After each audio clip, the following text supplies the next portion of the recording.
విద్యా సంప్రదాయకర్తృభ్యో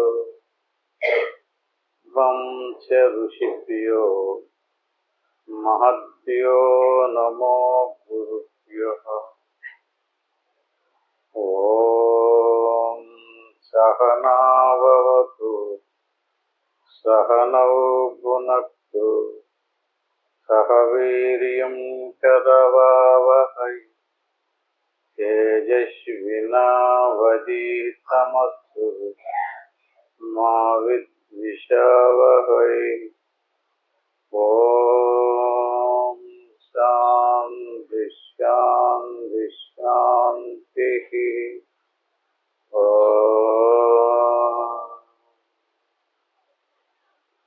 సచ్చిదానంద అనంతాత్మ స్వరూపులు దివ్యాత్మ బంధువులు, ఈరోజు రెండవ రోజు. నిన్నంతా వేరు వేరు కార్యక్రమాలు, పారాయణలు, పూజలు అండి.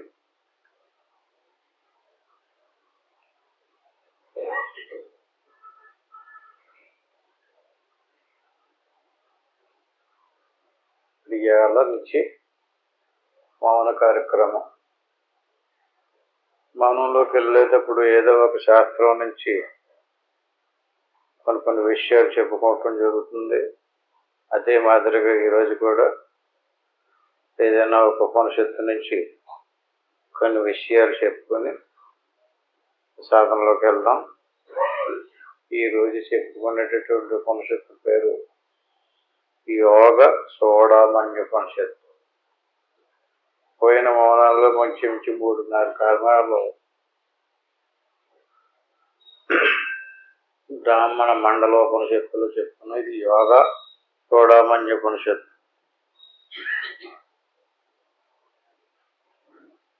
ఉపనిషత్తులో నుంచి 14వ అధ్యాయంలో 1వ మంత్రం అన్నమాట. దాన్ని కొద్దిగా గుర్తు చేసుకుందాం. మంత్రం యొక్క అర్థాన్ని. తావజ్జీవో ఏవత్తత్వం తావజ్జీవో భ్రమత్యేవం ఏవత్తత్వం న విద్యతి. అంటే జీవుడు అంటే మన స్వరూపం. ఏవజ్జీవో తావజ్జీవో భ్రమత్యేవం అంటే మన స్వరూపానికి సంబంధించినటువంటి భ్రమ ఎంతవరకు నశించలేదో అంతవరకు నువ్వు ఏం చేసినా ఏం చూసినా నవిందతి, అది పూర్తవదు. ఏంటి దాని అర్థం? తావజ్జీవో భ్రమత్యేన అంటే నీకు సంబంధించినటువంటి భ్రమ ఉండకూడదు. అంటే ప్రపంచానికి సంబంధించినటువంటి దేవుడికి ఈ విషయాదులకి అన్నిటి మీద వేరువేరుగా ఉన్నాం మనం. ఇప్పుడు ఎవరిని గూర్చి భ్రమ ఉంది మనకి? మన స్వరూపం గురించే మనకి భ్రమ ఉంది.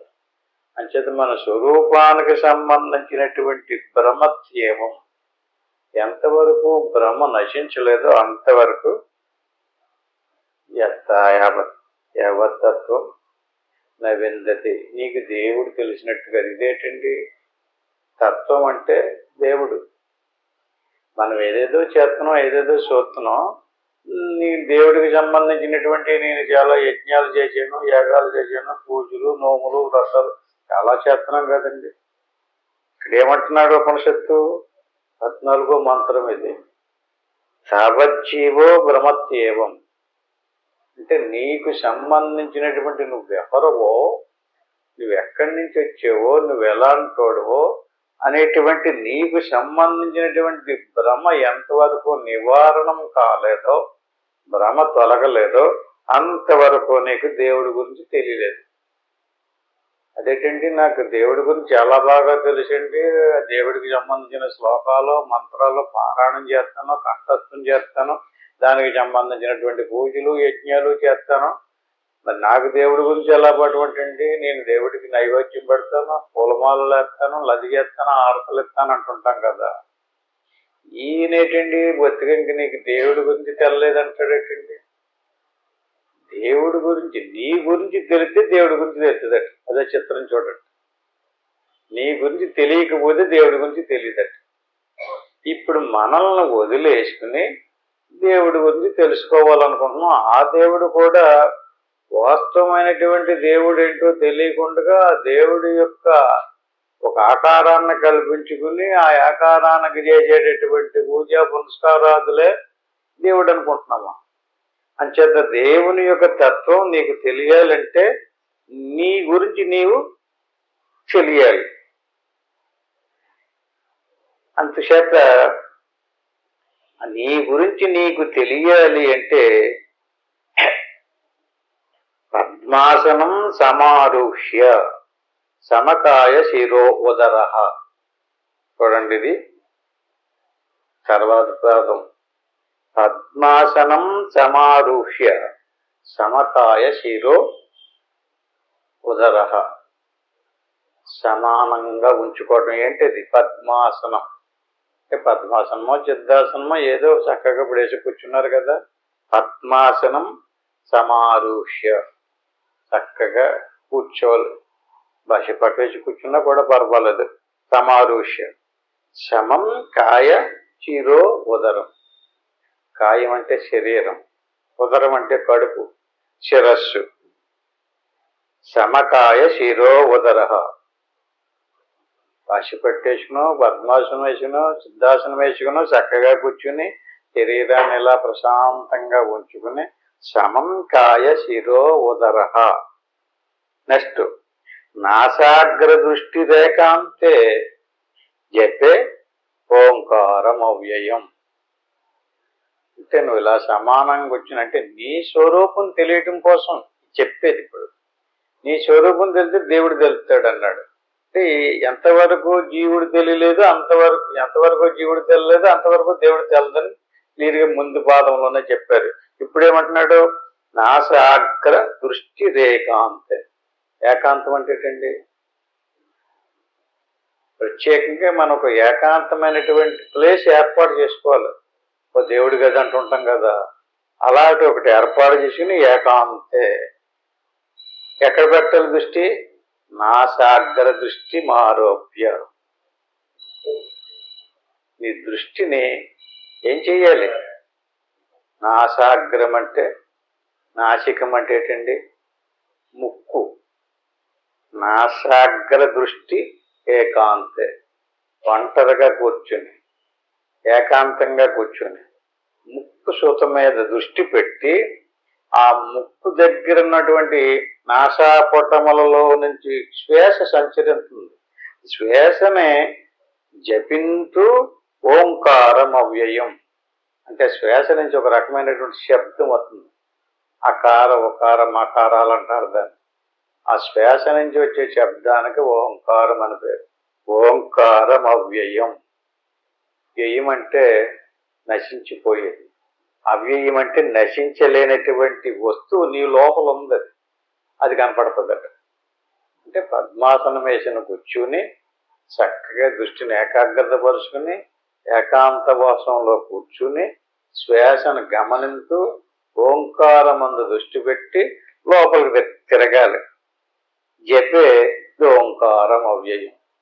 ఈ రకంగా చేయడం వల్ల ఇంద్రియై బధ్యతే జీవ ఆత్మాశైవ నబధ్యతే. ఇప్పుడు మన లోపల ఉన్నటువంటి జీవుడు ఎవరైతే ఉన్నాడతను ఇంద్రియై బధ్యతే జీవ. పాదాన్ని బాగా పాయింట్ని బాగా గుర్తు పెట్టుకోండి. లోపల ఉన్నటువంటి స్వరూపం ఏదైతే ఉందో ఆ స్వరూపం ఇంద్రియై బధ్యతే జీవ. చూడాలని, మాట్లాడాలని, పాటలు పాడాలని, శ్లోకాలు చదవాలని, మంత్రాలు చదవాలని, చేతులతోటో ఇంద్రియాలతో మనకు అనేక ఇంద్రియాలు ఉన్నాయి కదా. జ్ఞానేంద్రియాలు, కర్మేంద్రియాలు, అంతరేంద్రియాలు, ఇలా బాహ్యానికి 10 ఇంద్రియాలు ఉన్నాయి, లోపల 4 ఇంద్రియాలు ఉన్నాయి. ఇంద్రియైర్ బధ్యతే జీవ. ఈ ఇంద్రియాలలో ఏ ఇంద్రియానికి నువ్వు చిక్కుకున్నా నువ్వు జీవుడు అంతే, ఏమీ లేదు.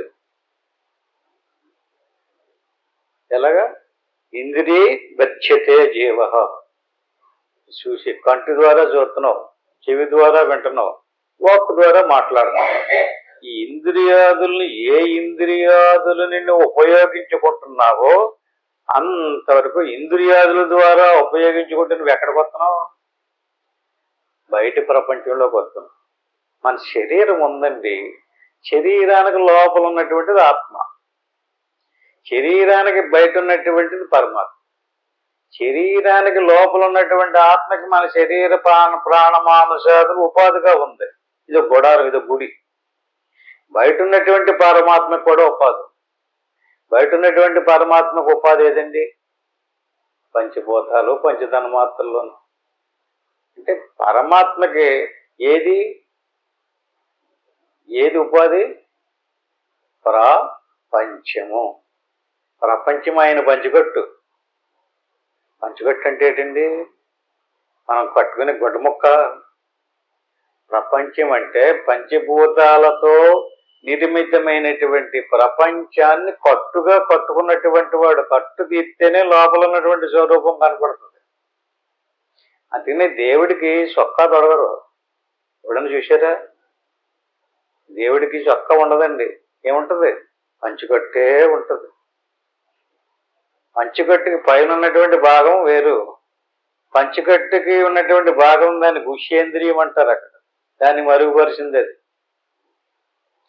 అంటే పంచకట్టు 5 భూతాల చేత కప్పబడినటువంటి, పై భాగాన్ని కప్పలేదు.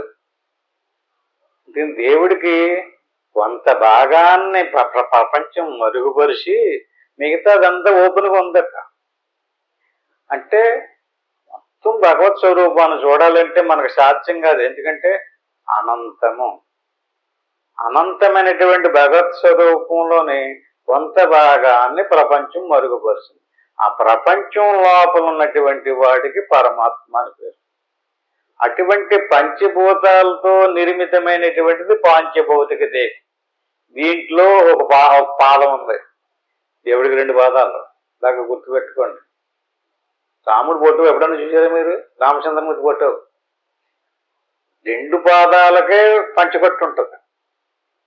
అంటే ఒక పాదం ఆంతది, ఒక పాదం ఇలా ఆనించదు. కృష్ణుడి ఫోటో చూడండి, ఇంటికి వెళ్ళి విగ్రహాన్ని 2 పాదాలు వెంకటేశ్వర స్వామిలాగా నిలబడి ఉండవు. ఒకటి ఇలాగ ఆని ఉంటుంది. అంటే ఈ ఇందు లోపల ఉన్నటువంటి ప్రత్యేగాత్మకి, మన శరీరానికి వెలుగులు ఉన్నటువంటి పరమాత్మకి పంచకట్టు ఉంటుంది. లోపల ఉన్నటువంటి ప్రత్యేగాత్మ ఒక పాదం, వెలుపల ఉన్నటువంటి పరమాత్మ ఇంకొక పాదం. ఈ ప్రత్యేగాత్మ పరమాత్మల ఏకత్వానికి బ్రహ్మము అని పేరు. దానికి పంచకట్టలేదు. అంటే లోపల ఉన్నటువంటి పరమాత్మని ప్రత్యేగాత్మని గుర్తించి వెలుపల ఉన్నటువంటి పరమాత్మని గుర్తించాలంటే ముందు ఎక్కడ గుర్తించాలి? నీ లోపల ఉన్నటువంటి స్వరూపాన్ని గుర్తించాలి. నీ లోపల ఉన్నటువంటిది ఒక పాదం నీ లోపల ఉంది, అది ప్రత్యేగాత్మ. ఇంకొక పాదం వెలుపల ఉంది. ప్రత్యేగాత్మ పరమాత్మల ఏకత్వం బ్రహ్మము. బ్రహ్మము సత్యం జ్ఞానమనంతం ఆనందో బ్రహ్మ. ఆ బ్రహ్మం అనంతం, అపారం. దానికి నామరూపాలతో కూడినటువంటి ఉపాధి లేదు. పరమాత్మకే ప్రత్యేగాత్మకి మాత్రమే ఉపాధి ఉంది. అంచేది ఉపాధిని మాత్రమే పట్టుకుని ఉపాసన చేసేటటువంటి వాడు దాన్ని సగుణారాధన అంటారు. ఆ ఉపాధిని తొలగించి ఉపాధి లోపల ఉన్నటువంటి దేవుణ్ణి గుర్తించినటువంటి వాడు నిర్గుణారాధన. అంటే లోపల ప్రత్యేగాత్మ పరమాత్మలకు గుణాలు లేవు, బ్రహ్మమునకు గుణాలు లేవు, ఉపాధికి మాత్రమే గుణాలని. అసలు ఉపాధి ఏంటండి? ఉపాధి ఎక్కడి నుంచి వచ్చింది? ఉపాధికి ప్రకృతి అని పేరు. ప్రాకృతి, ప్రకృతి. ప్రకృతి 2 విభాగాలుగా ఏర్పడి వ్యష్టి సమిష్టి 2 స్వరూపాలు. వ్యష్టి స్వరూపము లోపల ఉన్నటువంటి వాడు ప్రత్యేగాత్మ స్వరూపము. అటువంటి ప్రత్యేగాత్మ స్వరూపాన్ని గుర్తించకుండా ఇంద్రియాదులతో కూడి ఉపాధిని నేను అనుకున్నటువంటి వాడు జీవుడు. ఇక్కడ ప్రత్యేగాత్మ స్వరూపానికి ఏది ఉపాధి ఉందో ఉపాధికి అవిద్య అని పేరు. వెలుపులో ఉన్నటువంటి పరమాత్మ కూడా ఉపాధి ఉన్నదన్నాం కదండి. ఉపాధికి మాయ అని పేరు. మాయ ఈశ్వరాధీనంలో ఉంటుంది. జీవుడు అవిద్య. అవిద్యకి చిక్కుకున్నటువంటి వాడు జీవుడు, మాయను వశపరుచుకున్నటువంటి వాడు దేవుడు. అందుకని ఇప్పుడు మనం మాయను వశపరుచుకోవాల్సినటువంటి పని లేదు. మమ మాయ దొరచే, నువ్వు నా జోలికి రాకరా, మాయ అనంతమైనటువంటిది, అనంత శక్తివంతమైనది అని చెప్పి నీ లోపలికి వెళ్ళి నువ్వు అవిద్యను వశపరుచుకో. మాయ జోలికి రాకు. మాయ సాధ్యమయ్యేది కాదు. అది నాకే, నా చేతిలోనే, నేనే దాన్ని వశపరుచుకున్నా ఇష్టం వచ్చినట్టుగా నడుపుతాను. సృష్టి తిథి సంహారాదులు, ఎవడెవడు ఏం చేస్తున్నాడో, ఎవడెవడు ఏం కర్మ చేస్తున్నాడో, ఆ పుణ్యకర్మలో పాపకర్మలో ఆ కర్మ ఫలాలు అనిపించడానికి పుట్టించడము, చనిపోయేలా చేయటము, పునరభిజననం పునరభిమనం. కర్మఫలాలు అనిపించడం కోసం మళ్ళీ తెలుసుకోకుండా వెళ్ళిపోయామనుకోండి, తెలుసుకోకుండా వెళ్ళిపోతే ఎంత స్పీడ్గా వెళ్ళాడో అంతే స్పీడ్లో మళ్ళీ ఇంకొక ఉపాధిని తగిలించుకుని వస్తాడు. అప్పుడు మళ్ళీ కర్మలు చేస్తాడు. కర్మలు చేయాలంటే ఏం చేయాలి? ఇంద్రియ బధ్యత, ఇంద్రియాలు చేత చిక్కుకుని ఉన్నాడు అతను. ఇంద్రియాలు దేనితో తయారైనవి? ప్రకృతితో తయారైనవి. ఇంద్రియాలు అంటే ఇంక అర్థమైంది కదా మనకి, దేనికి చిక్కుకున్నాడు. ఒక మాటలో మాయకి చిక్కుకున్నాడు, అలా చిక్కుకున్నాడు, ఇలా చిక్కుకున్నాడు అంటుంటారు కదా. ఇంద్రియాదులకు చిక్కుకున్నాడు జీవుడు. ఇంద్రియ బధ్యతే జీవ. ఆ ఇంద్రియ విషయాదుల్ని వదిలి మనసునే ఇప్పుడు ఇందాక చెప్పినట్టుగా నాసాగ్ర దృష్టి రేఖాంత ఏకాంతవాసంలోకి వెళ్ళి ముక్కు రంధ్రాల ద్వారా సంచరించే గాలి ద్వారా లోపలికి వెళ్ళి లోపల ఉన్నటువంటి నిత్యము ఓం అని ఒక నాదం వినపడుతుంటది మనకి. దాన్ని అనహత నాదం అంటారు, ఓంకార నాదం అని కూడా అంటుంటారు. దాన్ని నువ్వు గుర్తించగలగాలి. అంటే లోపల ఉంది ఘంటానాదం. అలా ఏకాగ్రతగా మనం గమనించు ఉంటే వేసన పట్టుకుని చిని గంట వేణు చూడండి, గుళ్ళో గంట ఎందుకు కడతారు? అట్టి మాదిరిగా లోపల ఒక నాదం ఉంది, అనహత నాదం అంటారు దాన్ని. ఆ నాదాన్ని నువ్వు గమనించాలి. ఈ రకంగా ఇంద్రియాదుల్ని వదిలేసి ఆత్మ శైవ నబధ్యతే. నీకు రెండు స్వరూపాలు ఉన్నాయి. ఏంటి రెండు స్వరూపాలు? నీ శరీర ప్రాణమానసాదులతో కూడుకున్నటువంటి ఉపాధి ఒక స్వరూపం. ఈ ఉపాధి మళ్ళీ శరీరం ఒక వర్గము, ప్రాణాలు ఒక వర్గము, ఇంద్రియాలు ఒక వర్గము కదా. అంటే ఇందులో నీవి శరీర ప్రాణమానసాదుల్ని వదిలి ఆత్మని చూసినట్లయితే ఆత్మ శైవ నబధ్యతే. ఆత్మ పట్టుకోవాలి, ఆత్మను గమనించాలి. ఆత్మ శైవ నబధ్యతే. కానీ అదే ఇంద్రియాదుల్ని ఎంతవరకు వదలలేదో అంతవరకు ఇంద్రియ బధ్యతే జీవ. ఇప్పుడే కాదు, మళ్ళీ వచ్చాక కూడా కాదు, లక్షల సార్లు పుట్టి చచ్చిపోయి మళ్ళీ ఎన్ని శరీరాలు ధరించినా ఇంద్రియాదుల్ని వదలకుండా ఉన్నంతకాలం నువ్వు జీవుడివే. మాట మట్టికి నేనే దేవుడిని అంటే ఏం అవ్వదండి. జీవుడిగా ఉన్నంతసేపు కర్మ అంటుకుంటానే ఉంటది. కర్మణ్యేవాధికారిస్తే నీకు ఫుల్ స్వేచ్ఛ ఉంది కర్మ చేయటానికి. పాటలు పాడచ్చు, మంత్రాలు చదవచ్చు, పూజలు చేయొచ్చు, పాదయాత్రలు చేయొచ్చు, నాటికి నీకు అధికారం ఉంది. దాటి వల్ల అందులో పుణ్యం వస్తుందో పాపం వస్తుందో మొత్తం అంతా రికార్డ్ అయ్యి నీ చేత అనుభవింపు చేసేటటువంటి వాడు వేరేగా ఉన్నాడు. అంచేత కర్మ అంటే చేసాడు, కానీ కర్మఫలాన్ని అనుభవించేటటువంటి అధికారం కర్మఫలానికి ఇతను అధికారి కాదు. కర్మణ్యేమాధికారిస్తే మా ఫలేషు కదా. మన శరీరం ఉందండి, పుట్టిన దగ్గర నుంచి బాల్యము, కౌమారము, యవ్వనము, వార్ధక్యము మొదలైనటువంటి నదిలో నీరు ప్రవాహంలా పరిణామం చెందుతుంది కదా. పరిణామం చెందుకుంటూ వెళ్ళేటటువంటి శరీరాన్ని పరిణామం చెందకుండా ఆపు చేయండి ఒక 10 నిమిషాలు.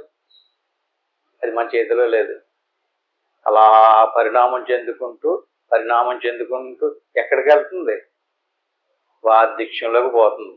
వార్ధక్యంలోకి వెళ్ళి ఏం చేస్తుంది? మరణంలోకి పోతుంది.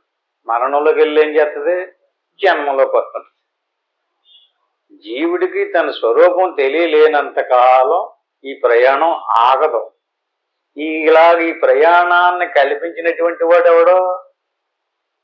ఈశ్వరుడు. ఈశ్వరుడి చేతిలో ప్రకృతి ఉంది. ప్రకృతి చేత ఈ రకమైనటువంటి శరీరాలన్నిటిని కూడా ప్లానింగ్ చేసినాడు ఎవడో? ఆయనే. ఈ శరీరం ఇలా ఉండాలి, దీనికి 2 కాళ్ళు, 2 చేతులు, 2 కళ్ళు, 2 ముక్కు రంధ్రాలు, 2 చెవు రంధ్రాలు. ఎవరండి మ్యాపు? ఆయనే తయారు చేశాడు ఎంత చక్కగా. ఆయన తయారు చేసాడు ఎట్టండి? ఒకసారి బాగా ఆలోచించండి. ఎలాగొచ్చింది శరీరం మనకి? పదార్థం నుంచి. పదార్థం ఆయన సృష్టి. పదార్థం ఏది? మనం తినే అన్నం. అన్నంలో ఉందండి ఆ సీక్రెట్ అంతా, ఆ ప్లానింగ్ అంతా. మనం తినే అన్నం మెతుకులో ఉంది సీక్రెట్. అన్నం ఎవరు తింటారో వారు చూడండి, మన శరీరంలో సూక్ష్మ శరీరం ఉంది. సూక్ష్మ శరీరంలో ప్రాణము, ఇంద్రియాలు 2 రకాలు. ప్రాణాలు ఆకలి కలిగిస్తుంది, ఆకలి కలిగించి జీర్ణం చేస్తుంది. జీర్ణం చేసినటువంటిది ఏం చేస్తుంది? అక్కడ వస్తుంది ప్లాన్ అంతా, చుక్కల సోనితాలు ఏర్పడుతుంది. వాటి నుంచి కుక్క ఆహారం తిందనుకోండి, మనం పెట్టిన అన్నం, కుక్క పిల్లలు వస్తారు. మనిషి తింటే మనిషి పిల్లలు వస్తారు. పశువు తింటే పశువు పిల్లలు వస్తారు. ఇది ఇప్పుడు ఏమైంది? ఇది ఒక మూస. మూస అంటే ఏంటండి? ఇది ఎప్పుడు పెళ్ళి అయ్యేటప్పుడు కూడా కార్యం గదులని చిలకలు పోసి పెడతారు కదా, ఆ చిలకలు పోసేటటువంటి దానికి మూస అంటారు. ఆ మూసలో పంచదార కరిగించి పోతే ఆ మూసలో ఏ చిలకాకారమో, ఎలకాకారమో, పిల్లాకారమో, లేకపోతే దేవతాకారమో, మనిషాకారమో అది చెక్కుతారు. అది అందులో మనిషాకారంతో కూడుకున్నటువంటి మూస అయితే, మనిషాకారంలో చేయుటూ మనిషి ఎలా ఉంటాడో అలాంటి పంచదార గట్టిపడి బొమ్మ వస్తుంది. అదే చిలకాకారంలో ఉంటే చిలక వస్తుంది, ఎలకాకారంలో ఉంటే ఎలక వస్తుంది. అంటే ఇప్పుడు మన శరీరాలన్నీ మూసలు. ఈ మూసలో అన్నం పోతున్నాం. అన్నం చేసినప్పుడు ఈ అన్న స్థూల శరీరం కదా, ఈ స్థూల శరీరం మనకి ఎలాగొచ్చిందండి? మన తల్లిదండ్రులు ఇచ్చారు. తల్లిదండ్రుల ద్వారా వచ్చినటువంటి స్థూల శరీరంలో మూసోడి తయారు చేసి పెట్టాడు అనమాటండి ఆ బ్రహ్మదేవుడు. అదే సూక్ష్మ శరీరం. ఆ సూక్ష్మ శరీరంలో పోతున్నాం మనం. ఈ పంచదార పలుకులంటే అన్నం మెతుకులు. ఈ అన్నం మెతుకులు లోపల కరిగిపోయి రసం అయ్యింది. ఆ రసం అయ్యి ఇంద్రియం తయారయ్యింది. దాంట్లో నుంచి మనుషులు తింటే మనుషులాకారం, పశువులు తింటే పశువులాకారం, ఒక ఆకారాలు వస్తున్నాయి. అంటే మనుషులు వచ్చినాయి కదండి, అక్కడి నుంచి దానికి ఒక పేరు పెడతాం మనం. అవి వచ్చినటువంటి ఆకారం ఎక్కడి నుంచి? మన మోసలో నుంచి వచ్చింది. అది అంచేత దానికి మనం తల్లిదండ్రులు అవుతాం. వీళ్ళంతా మనకు వాళ్ళేమో మనకి పిల్లలు అవుతారు. వాళ్ళని పోషించి పేరు పెట్టి జాగ్రత్తగా కాపాడుకుంటూ వస్తాం. అదే పోషస్సు మళ్ళీ వాళ్ళ పిల్లలు కంటారు, వాళ్ళ పిల్లలు కంటారు, వాళ్ళ పిల్లలు కంటారు. ఈ రకమైనటువంటి ప్రణాళిక ఏదైతే ఉందో అదంతా ఎవరి చేతిలో ఉంది? దాన్ని ఎవడు తయారు చేసాడు? అలాగా ఈశ్వరుడు శరీరం లోపల పెట్టాడు సూక్ష్మ శరీరాన్ని. ఈ సూక్ష్మ శరీరంలోనే ఉంది మొత్తం వేదాలు, ఉపనిషత్తులు, పురాణాలు, ఇతిహాసాలు, ఈ నాలెడ్జ్ అంతా సూక్ష్మ శరీరంలోనే ఉంది. 18 పురాణాలు, షట్శాస్త్రాలు, దర్శనాలు, 4 వేదాలు, ఈ జ్ఞానమంతా బయట పుస్తకాల్లో ఉందనుకుంటున్నారా? ఈ లోపల ఒక పుస్తకం ఉంది, తెరిచి చూడండి. అదే సూక్ష్మ శరీరం. సూక్ష్మ శరీరంలో మొత్తం సృష్టి రహస్యం అంతా ఉంది. ప్రపంచం అంతా సూక్ష్మ శరీరంలోనే ఉంది. మీరు కలగన్నప్పుడు చేమి సూర్యుడు, చంద్రుడు, నక్షత్రాలు, గ్రహాలు అన్ని కల్పన చేసేస్తలేదు. ఎక్కడుంది ఆ ప్రణాళిక, ఆ నాలెడ్జ్ అంతా? కళ్ళలో చూస్తున్నారు, ఇదంతానే సూక్ష్మ శరీరంలోనే ఉంది. ఇప్పుడు మనం మనసుని లోపలికి తిప్పి సూక్ష్మ శరీరాన్ని అరికట్టి సూక్ష్మ శరీరాన్ని దాటిపోతే ఆత్మ. సూక్ష్మ శరీరం అద్భుతమైనటువంటి దేవుణ్ణి తెలుసుకోవడానికి ఉపయోగపడేటటువంటి సూక్ష్మ శరీరం ఉండి మనం ఎందుకు పనికిరాని పనులు చేస్తున్నాం. పశువులో కూడా సూక్ష్మ శరీరం ఉంది, కానీ దాన్ని తెలుసుకునే అవకాశం లేదు. అది పిల్లలకి అంటుంది. దానికి భర్త మీద ప్రేమ, భార్య మీద ప్రేమ, పిల్లల మీద ప్రేమ. అది తిండి తింటది చక్కగా, మనకంటే బుట్టుడు గడ్డి తింటది. అది మనం తినేది ఇంకా వేరే వేరే రసాలతో కూడుకున్నటువంటి ఆహారాలు. అది గడ్డి తిని పిల్లలకి అంటుంది. పాలు ఇస్తుంది. ఏం తక్కువ అంటే దాంట్లో సూక్ష్మ శరీరం ఉంది. పులిలో సూక్ష్మ శరీరం ఉంది, సింహంలో ఉంది, చీమలో సూక్ష్మ శరీరం ఉందండి, దోమలో సూక్ష్మ శరీరం ఉంది. అట్టి మాదిరిగానే దేవుళ్ళో కూడా సూక్ష్మ శరీరం. మరి అందరి శరీరాల్లోనే ఉండే సూక్ష్మ శరీరానిలో వేదాలు తెలుసుకునేటటువంటి జ్ఞానం నాలెడ్జ్ లేదు. మనిషి శరీరములో ఉన్న సూక్ష్మ శరీరానికే వేద విజ్ఞానం అంతా ఉంది. అంచేత నువ్వు లోపలికి తిప్పి నీ మనసుని, నీ సూక్ష్మ శరీరాన్ని, నీ పుస్తకాన్ని తెరువు. ఏముందో చూడు. లోపల దేవుడు ఉన్నాడు, జగత్తు ఉంది, దేవతలు ఉన్నారు. ఈ రకంగా నువ్వు లోపలికి వెళ్ళకుండా యువతలకు వచ్చి ఇంద్రియతే జీవ, ఎందుకురా నువ్వు అలాగే జీవుడు అయిపోయావు? ఈ శరీరం ఏమో నీ చేతిలో ఉండదు, అది పరిణామం చెందుకుంటూ పోతుంది. పరిణామం చెందుకుంటేటటువంటి పోయేటువంటి శరీరం మళ్ళీ వస్తుంది నువ్వు తెలుసుకోకుండా పోతే. అంచేత ఆత్మ శైవ నభ్యతే. నువ్వు ఆత్మస్వరూపాన్ని తెలుసుకుంటే నువ్వు బంధంలో ఉండవు. దీన్ని వదిలించుకోవాలంటే నీ చేతిలోనే ఉంది. మమత్వేన భవేజ్జీవో, మళ్ళీ అక్కడ క్లియర్గా చెప్పేసాడు. మమత్వేన భవేజ్జీవో నిర్మమత్వేన కేవల. మమ్మల్ని ఏం చేయమంటారండి? వాదాట్లో తిరగమంటారా? తీర్థయాత్రలు చేయమంటారా? గుడి చుట్టూరు ప్రదర్శనాలు చేయమంటారా? దొల్లమంటారా? సరిగ్గా చూడండి. భ్రమత్వేన భవేజ్జీవో. భ్రమ అంటే ఏమిటండి? మొదట్లోనే చెప్పాడు కదండి. ఏంటా భ్రమ?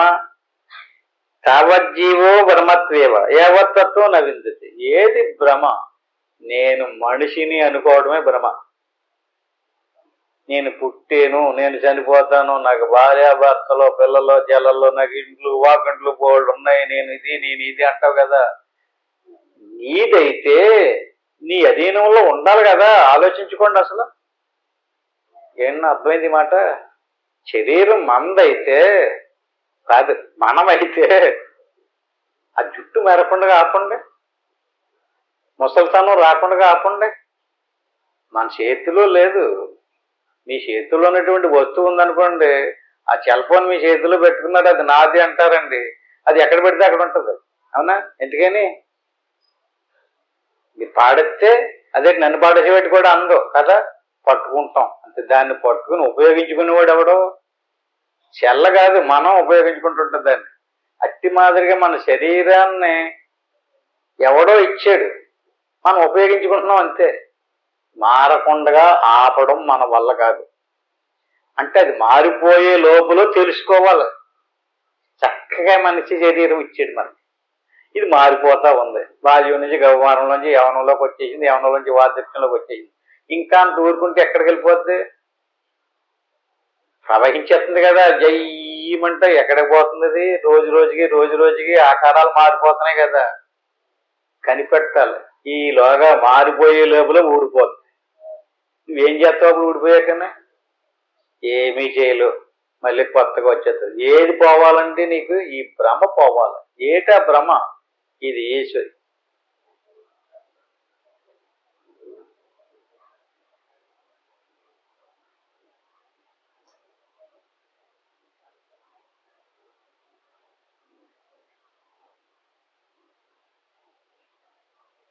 ఓం అంటే భ్రమ. నేను శరీరమును కాదు, ఇది ఈశ్వరుడిది. ఈ శరీరం అనేటువంటిది ప్రకృతితో నిర్మితమైనటువంటిది. ప్రకృతితో నిర్మితమైనటువంటి ప్రకృతి ఈశ్వరాధీనంలోనే తప్ప మన ఆధీనంలో ఉండదు. మనం ఉపయోగించుకోవడమే మనకి ఇచ్చినటువంటి అవకాశం. శరీరం వచ్చింది, ఎంత అదృష్టం! మణి శరీరం వచ్చింది. మణి శరీరంలో ఉన్నటువంటి సూక్ష్మ శరీరాన్ని ఏం చేయాలి? నిర్మమత్వేన కేవల. దేవతలు రాక్షసులు కలిపి పాల సముద్రాన్ని మదించినప్పుడు అమృతం పుట్టిందని మనం చరిత్రలో చదువుతున్నాం కదండి. నిర్మమత్వేన కేవల మదించమంటున్నాడు. సూక్ష్మ శరీరంలో 2 వర్గాలు ఉన్నాయండి, ప్రాణాలు, ఇంద్రియాలు. దాన్ని ఈ మనస్సు ప్రాణమందం. మనం అంటే ప్రాణమును మనసును కలిపి ఉంచితే మదనం అయింది. చూడండి, కావాలంటే ప్రాణం మీద మనసును పెట్టారు, మనసుతోటి ప్రాణం వెళ్తూ వస్తూ ఉండేదని చూస్తున్నారు. ఏమవుతుంది? అక్కడ జారిపోతుంది. ఈలోగా మనసు పట్టుకోవటం లేదు. ఏం వదిలేస్తుంది? శ్వాసను వదిలేస్తుంది. శ్వాసను వదిలేసేసి ఎక్కడికి వస్తుంది? ఇంద్రియాదుల ద్వారా శరీరం వైపుకి వచ్చేస్తుంది. శరీరమే నేను, అదే భ్రమ. ఆ భ్రమ పోయిందనుకోండి రాదు. ఎంతవరకు భ్రమ ఉంటుందో అంతవరకు శరీర ధ్యాస వదలదు. నేను పురుషుణ్ణి, నేను స్త్రీని, నేను వీళ్ళందరికంటే తెలివైనోడిని, నేను వీళ్ళందరికంటే బలమైనోడిని, వీళ్ళందరికంటే నేను డబ్బున్నవాడిని. భ్రమ. ఇంకది ఏం పోవాలి? భ్రమ పోవాలంటే మదనం పూర్తి అవ్వాలి. అంటే మదనం పూర్తయింది అనుకోండి, అక్కడ ఫోటోల్లో చూడండి విషం తాగుతున్నాడు ఆయన. పాల సముద్రం మదించిన ఫోటో అది అక్కడ. పాల సముద్రం మదించి ఈశ్వరుడు అందరూ పారిపోయారు, విషం పుట్టింది, అందులో విషం తాగాడు. అంటే అనాత్మ సంబంధమైనటువంటి చిక్కులు, సమస్యలు, భయాలు, బాధలు వస్తాయండి. ఆయన తాగేస్తాడట. అప్పుడు మిగిలేదేటి? ఆనందం, సుఖస్వరూపం. అంచేత సుఖాన్ని అనిపించాలి, ఆనందాన్ని పొందాలి. ఆనందాన్ని పొందినటువంటి వాడు నిర్మమత్వేన కేవలం కేవలం ఏమి చెయ్యొద్దు. మనసు బయటికి వెళ్ళిపోతుంది కదా. ఎందుకు అలా బయటికి పోతున్నావు? దేన్ని తీసుకొచ్చి పెడుతున్నావు? శరీర భావననే కదా నువ్వు తీసుకొచ్చి పెడుతున్నావు. ఆ శరీరం నేను కాదు, నాది కూడా కాదు అనండి. ఆ మనసుకి ఎప్పుడు మనసు తీసుకొచ్చి పెట్టిందో అప్పుడు వెంటనే మీ బుద్ధిని ఉపయోగించండి. దాని వెనకాల బుద్ధిని కూడా పెట్టాడండి. బుద్ధిని ఉపయోగించాలి. బుద్ధియే తాబేలు. పర్వతం మునిగిపోతుంటే మునిగిపోకుండా ఎత్తి పట్టుకున్నాడు కదండి. ఎవరనుకుంటారండి? పూర్వం అంటే బుద్ధి. మనసు తీసుకెళ్ళి అందులోకి తీసుకుపోతే మునిగిపోతుంది కదా విషయ ప్రపంచంలోకి. మునిగిపోకుండా బుద్ధి ద్వారా దాన్ని నిరోధించాలి, ఆఫ్ చెయ్యాలి. ఆఫ్ చేస్తే మునిగిపోకుండా దేని చెయ్యాలి? యావద్దృష్టి ధ్రువోర్మధ్యే తావత్కాలం భయం కుతః. నీ దృష్టి వదలకుండగా ఈ శ్వాస మనసు రెండింటిని వదలకుండగా పట్టుకుని ఉన్నంతకాలం భయం కుతః. వాడికి భయం ఉండదట, మృత్యువు లేదు. వదిలేసినోడికే మృత్యువట. ఏం వదిలేసాడండి అతను? తెపాళా పాడేశాడా? ఏం పాడేశాడు? వదిలేసింది ఏంటి? రెండింటిని కలిపి ఉంచరా భ్రువోర్ మధ్య. రెండు కళ్ళు ఉన్నాయి మనకి. ఈ పక్క కుడి కన్ను, పక్క ఎడం కన్ను అంటారు. రెండు కళ్ళు మధ్యని పెడితే భ్రూమధ్యం అంటుంటారు. అట్టి మాదిరి శ్వాస మనసు రెండింటి మధ్యని భ్రూమధ్యం. ఇంకా అంత లోపలికి వెళ్తే ఆత్మకి పరమాత్మకి మధ్య భ్రూమధ్యం. ఇదేంటండి? ఇది ఒకటే కదా. దీన్నే శాస్త్రాలు మనకి భౌతికము, ఆధ్యాత్మికము, ఆదిదైవికము, ఆది భౌతికము అంటారు. భౌతికం ఇది. దైవికము శ్వాస మనసు రెండింటిని కల్పించడం. ఆధ్యాత్మికం అంటే ఆత్మ పరమాత్మల మధ్యలో. ఈ రెండింటిని గమనించేమనుకోండి, రెండింటికి భిన్నత్వం లేదు, అక్కడ ఏకత్వం ఏర్పడుతుంది. ఎవడికి ఏకత్వం ఏర్పడిందో అటువంటి వాడికి ఇంక భయం లేదు. నువ్వు ఎంతవరకు ఇక ఏదన్నా భయం వేసింది అనుకోండి, బాధ వేసింది అనుకోండి, వెంటనే మనసుని ఏకాగ్రత పరుచుకుని అలా లోపలికి దృష్టి తిప్పండి. ఒక్క 5-10 నిమిషాల్లో మీ భయం పోతుంది. భయాలన్నిటికీ మూల కారణం విషయ ప్రపంచం. మన దృష్టి బయటకు వచ్చేయటమే, మన దృష్టి చెదిరిపోవడమే. మన భార్యా పిల్లలను చూసుకుని, మన సంసారాన్ని చూసుకుని, ఇదే నేనని దాంతో మునిగిపోయాం. మన స్వరూపాన్ని వదిలేసాం. ఎంతవరకు నువ్వు స్వరూపాన్ని వదిలేస్తావో అంతవరకు నీకు వదలలేదు కదా అమృతం, వదిలేసావు కదా మృత్యువు. ఇప్పుడు కాకపోతే రేపు, రేపు కాకపోతే ఎల్లుండో, ఎవరికైనా సరే ఇది పట్టుకుపోవలసిందే. మృత్యుదేవత వచ్చి జద బద్ధ పద్మాసనో యోగి నమస్కృష్య గురుం శివం. ఎవడైతే ఈ రకంగా పద్మాసనం వేసుకొని దృష్టిని లోపలికి తిప్పుకొని ఉంటాడో నమస్కృష్య గురుం శివం, అటువంటి వాడే గురువు, అటువంటి వాడే శివుడు. శివుడంటే ఎవరినో అనుకుంటున్నామా? ఎవరండి ఇంతకని బయటి విషయాదుల వైపుకి మనసును రానివ్వకుండా మన లోపల ఉన్నటువంటి ఆత్మ పరమాత్మల ఏకత్వాన్ని గుర్తించి దాన్ని వదలకుండా బద్ధ పద్మాసనం, పద్మాసనం అన్నారండి. బద్ధ పద్మాసనం అంటే ఏంటండి? వదిలిపెట్టకుండా ఉండడం అంతే. శ్వాసనే మనసునే వదిలిపెట్టకుండా ఉన్నాడు అనుకోండి, అప్పుడు ఆత్మ పరమాత్మలకి ఏకత్వం. అవి రెండు, శ్వాస మనసు. ఇక్కడ చేతులు రెండు అండి. నమస్కారం పెట్టాలనుకోండి, ఇలా రెండు చేతులతోటి నమస్కారం పెడతాం కదా, ఇదో భౌతికం. భౌతిక నమస్కారం. దేవుడు ఎదుర్కొండగా వెళ్ళి నమస్కారం పెట్టామనుకోండి, భౌతికము. నీకు ఏ నమస్కారం ఇష్టం అన్నారు శాస్త్రాల్లో దేవుడికి? చేతులు దండం పెట్టుకున్నాం కదండి, అది ఇష్టమేనా? కాదు. అదే నమస్కారం. శ్వాసనే మనసునే కల్పించాడు అనుకోండి, అది దైవిక నమస్కారం. చేతులు రెండు కలిపి పెట్టడం భౌతిక నమస్కారం. ఆత్మ పరమాత్మలు కలపడం ఆధ్యాత్మిక నమస్కారం. సీతారామాన్య సంబంధం రామచంద్రమూర్తి నాకు ఆధ్యాత్మిక నమస్కారమే ఇష్టం, ఈ భౌతిక నమస్కారాలు కొంచెం చెప్పినాక ఈడికి పెట్టి రేపొద్దున మళ్ళీ ఇంకొకరికి పెడతాడు, ఆ నమస్కారాలు నాకు అక్కర్లేదు అన్నాడు. మనం ఎంతమందికి నమస్కారాలు పెడతామండి? పనికిరాని వాళ్ళు కూడా నమస్కారం పెడుతుంటాం. ఎవరికి పెట్టాలండి? బద్ధ పద్మాసనో యోగి. విడిపోకుండా పట్టుకున్నటువంటి వాడెవడు వాడే యోగి. వాడికే నువ్వు నమస్కారం పెట్టు. వాడే శివుడు. నాసాగ్ర దృష్టి రేఖకి ప్రాణాయామం సమభ్యసేత్తు.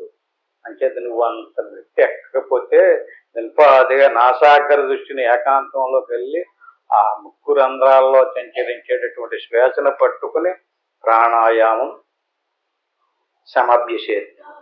నిత్యం అభ్యాసం చేయి. ఇక్కడి నుంచే మొదలు పెట్టిది. ఇందులో ఒక పాదం ఉంది, అందులో ఒక పాదం ఉంది. ఆ రెండు పాదాలకే కలిపినటువంటి దానికి ఒక పేరు చెప్పండి. ఈశ్వరుడిలో పాదం ఉంది, జీవుడిలో ఒక పాదం ఉంది కదా అనుకుంటున్నాం కదా. జీవుడిలో పాదానికి ఏం పేరండి? ప్రత్యేగాత్మ. ఈశ్వరుడిలో పాదానికే పరమాత్మ కదా. ఈ పాదానికి ఆ పాదానికి కలిపి ఒక పేరు పెట్టారండి, రెండు పాదాలకే. మనం ఒక పాదానికే నమస్కారం పెడుతున్నాం, రెండు పాదాలకే నమస్కారం పెట్టాలంటే ఇందులో ఉన్న పాదం గుర్తించాలండి. రెండు పాదాలకే కలిపి పెట్టినటువంటి పేరు తత్వమసి. అని అర్థమైంది పేరు. త్వం అంటే నీలో ఉన్నటువంటి ఆత్మ, తత్ అంటే ఈశ్వరుడిలో ఉన్నటువంటి ఆత్మ, అసి అంటే రెండు పాదాలు ఒకడే. అదేంటండి? నాలో ఉన్న పాదం నాది, ఈశ్వరుడిలో ఉన్న పాదం ఈశ్వరుడు అన్నారు కదండి. చూడండి ఏమంటుంది ఇది వేదం. ఈ వాక్యం ఏమంటుంది? నీలో ఉన్నటువంటి పాదం త్వం, ఈశ్వరుడిలో ఉన్నటువంటి పాదం తత్. అసి ఆ పాదం ఈ పాదం రెండు పాదాలు అసి ఒక్కడయ్యేరా, అదే బ్రహ్మము. అంటే నేను ఎవరినండా లెక్కనే. నువ్వు ముందు నీలో ఉన్నటువంటి పాదాన్ని గుర్తించు, తర్వాత ఈశ్వరుడిలో ఉన్నటువంటి పాదాన్ని గుర్తించు. రెండు పాదాలని గుర్తించినటువంటి వాడు బ్రహ్మవుతాడు. అది అహం బ్రహ్మస్మి. అంటే నేను బ్రహ్మాన్ని. వేదం ఎంత చక్కగా బోధించిందండి. ఇలా ఒలుచుకుంటూ ఇలాగిలా తీసుకెళ్ళి ఇదిగో నువ్వు అని చెప్తుంటే బయటికి ఎందుకు వెళ్ళిపోయారండి అసలు? ఏమో అర్థమవుతలేదు. బయటికి తిప్పేసినాడు ఎవడో. మళ్ళీ ప్రపంచమంతా బయటికి తిరిగిపోయే ఉంది. ఎవడో మళ్ళీ దేవుడు వచ్చి దాన్ని వెనక్కి తిప్పాలి తప్ప. శ్రీరామచంద్రమూర్తిని వశిష్ఠ మహర్షి నువ్వు దేవుడు అంటే ఊరుకోవయ్యా, నన్ను దేవుడు అంటావేంటి? నేను పుట్టాను, నా తండ్రి పేరు దశరథుడు, నా తల్లి పేరు కౌశల్య, నేను ఇంతకాలం నుంచి అయింది, ఇంత వయసు అయింది, నేను ఇంత వయసు అయ్యాక నేను గతించిపోతాను కదా అన్నాడు అతను. కాదు, నువ్వు సాక్షాత్తు బ్రహ్మానివి. నీకు ఉపాధిని వచ్చిన తర్వాత ఉపాధిని చూసి నువ్వు మర్చిపోయావు, నువ్వు గుర్తు తెచ్చుకో. అలాగే కృష్ణుడిని కూడా సేమ్ శాంతిదేవ మహర్షి అలాగే చెప్పాడు. అంటే ఇప్పుడు మన అందరిలో ఉన్నటువంటి ఆత్మను మర్చిపోయాం మనం. వాళ్ళ దేవతా పురుషులు కనుక వెంటనే గుర్తించారు. నిజమేనండి, మేము మర్చిపోయామండి ఉపాధి రావడం వల్ల.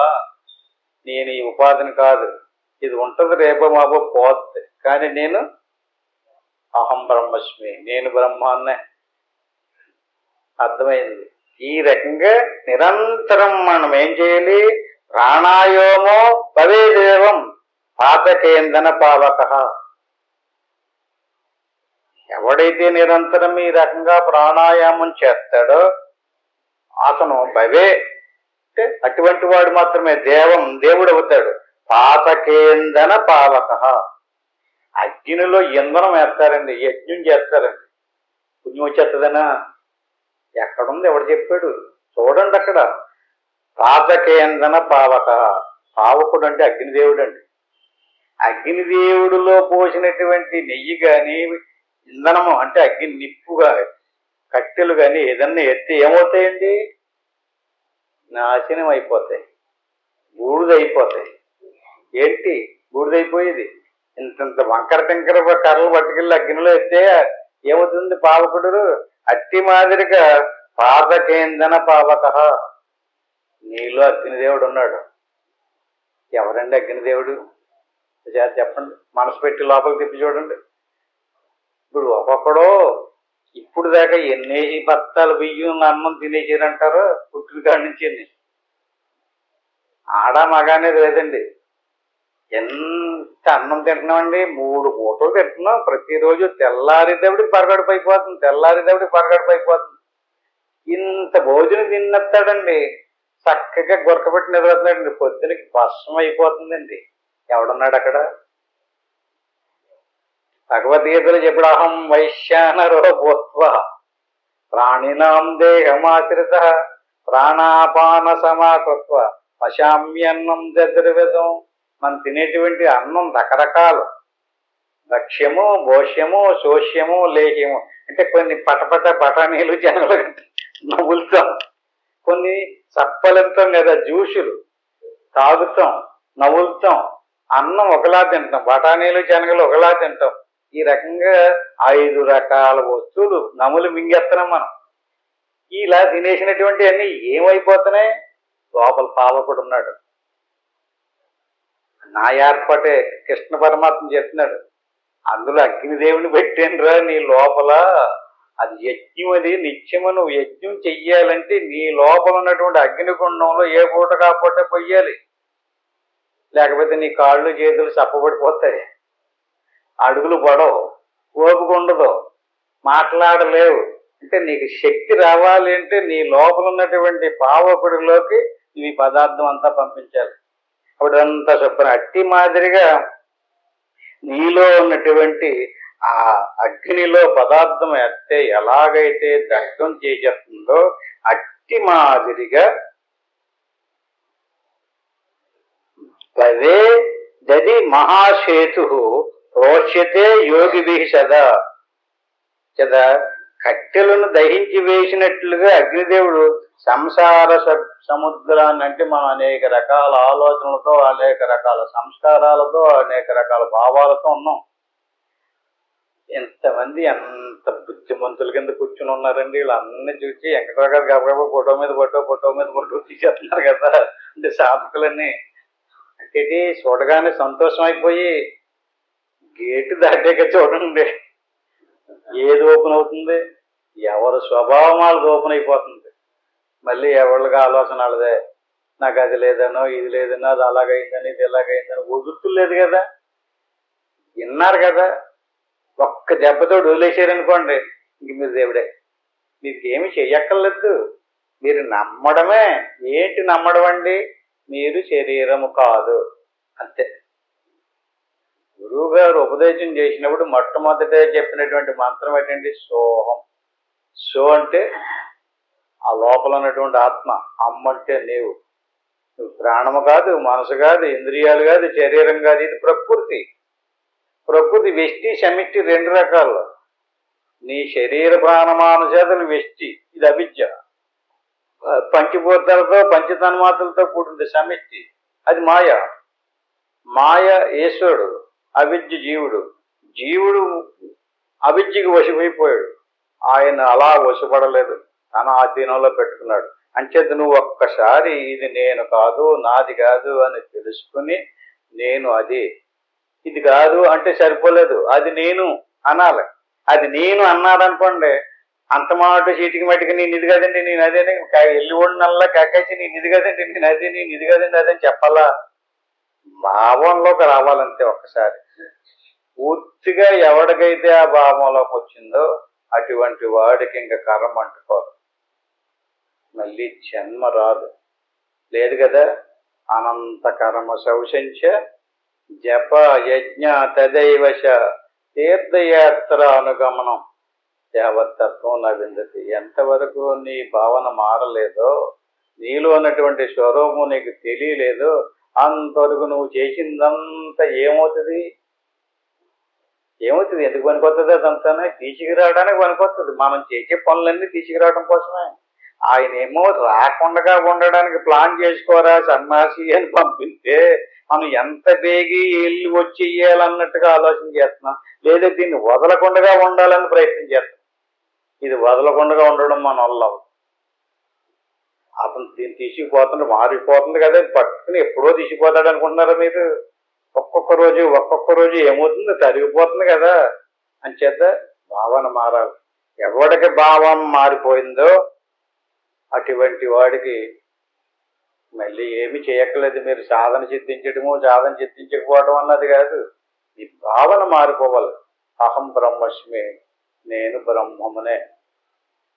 తత్తు త్వము అంటే పరమాత్మ యొక్క స్వరూపం సమిష్టిలో ఉంది, సత్యగాత్మ స్వరూపం వెష్టిలో ఉంది.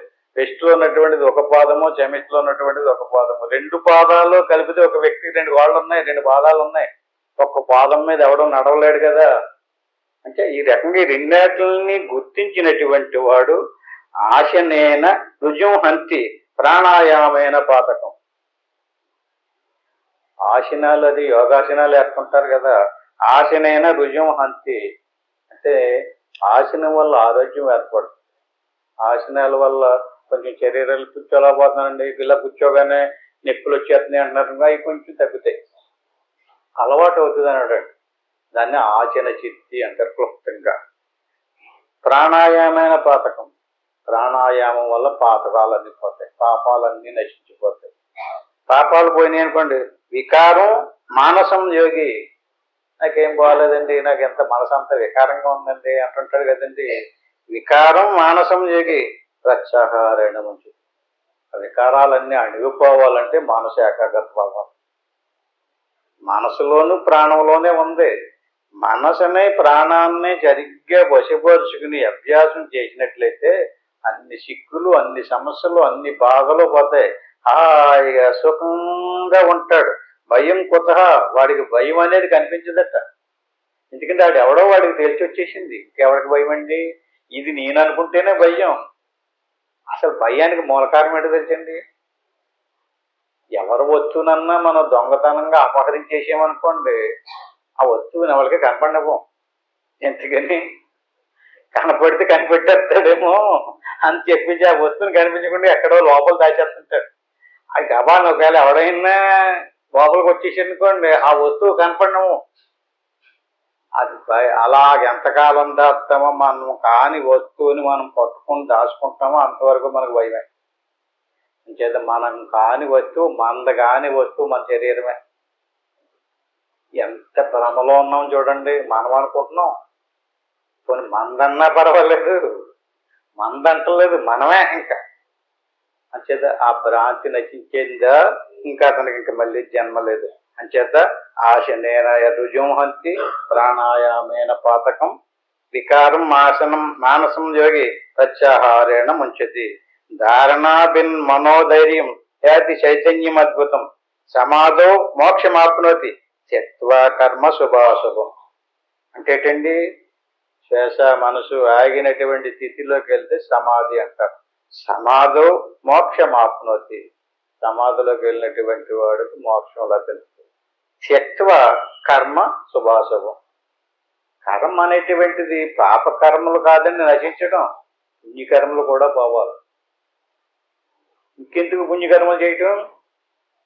పుణ్యకర్మలు పాపకర్మలు కూడా త్యక్త్వా కర్మ శుభ అశుభం. శుభకర్మలు అశుభ కర్మ, శుభకర్మ ఉన్నా తీసుకొచ్చి పెట్టేస్తుంది, అశుభ కర్మ ఉంటే తీసుకొస్తుంది కానండి పంది కుక్క ఇలాంటి శరీరాల్లో పడదు. శుభకర్మ వచ్చిందనుకోండి, మంచి డబ్బున్న వాళ్ళు కడుపును, మంచి ధనవంతుడు కడుపును, మంచి మనిషి శరీరంలోకి వస్తాడు. శుభకర్మ అశుభకర్మ. ధారణాభిన్ మనోధైర్యం ఎవడైతే మనసును ధారణగా ఏకాగ్రతగా అభ్యాసం చేస్తాడో అటువంటి వాడికి ధైర్యం వస్తుంది, స్వరూపం గురించి తెలుస్తుంది. యాతి చైతన్యం అద్భుతం. నీ స్వరూపమే చైతన్యం, దేవుడే చైతన్యం, ఇష్టి సమిష్టి చైతన్యమే బ్రహ్మము. అటువంటి దాన్ని అద్భుతమైనది అది. దాన్ని గుర్తించేటటువంటి జ్ఞానం నీకు ఇచ్చాడు. నువ్వు మనుషువు కనుక, పశువాదులు కాదు లేదు. అంచేత సమాధో మోక్షం ఆపోది. అంచేత కీలకం తెలుసుకో, పట్టుకో. అందులోకి వెళ్ళడానికి ఎవరైతే చెప్తారని చెప్పి దాన్ని పట్టుకో. ఎందుకు ఈదులంబడా తిరిగి ఈదులంబడా పరిగెడితే ఏదో పుణ్యమో పాపమో ఏదో సంపాదిస్తావు, మళ్ళీ తీసుకొచ్చి పడుతుంది. అది కాదు. సమాధో మోక్షం ఆపునోతి. మోక్షం పొందాలంటే సమాధి స్థితి నీకు అనుభవానికి రావాల్సిందే. సమాధి అంటే ఏమీ లేదండి, శ్వాస మనసు కదలకుండా ఆగిపోయిన స్థితిని సమాధి అంటారు. ఇప్పుడు మన మెలకుల్లో ఉంటే జాగ్రత్త అంటాం, కలలు కనేటప్పుడు స్వప్నం అంటాం, మరి నిద్రపోయినప్పుడు నిద్ర అంటాం. అంటే మెలకు కాదు, మెలకుకు పేరుంది జాగ్రత్త. స్వప్నం కాదు, స్వప్నం కంటే లోపల సుషిప్తి, సుషిప్తి కూడా కాదు. మూడవతలకే దాటిపోయిన తర్వాత ఉండినటువంటి స్థితి సమాధి. సమాధౌ మోక్షమాప్నోతి త్యక్వ కర్మ శుభాశుభం.